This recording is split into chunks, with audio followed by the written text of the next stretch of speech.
कुङ्कुमचन्दनलेपितलिङ्गं पङ्कजहारसुशोभितलिङ्गं सच्चित्पापविनाशनलिङ्गं तत्प्रणमामि सदा शिवलिङ्गम्।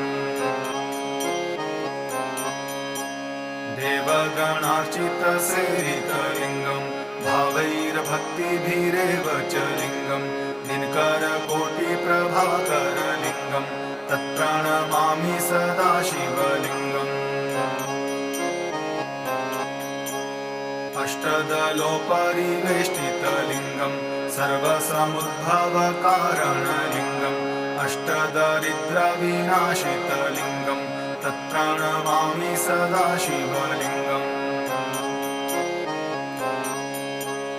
सुरगुरुसुरवरपूजितलिङ्गं सुरवनपुष्पसदार्चितलिङ्गं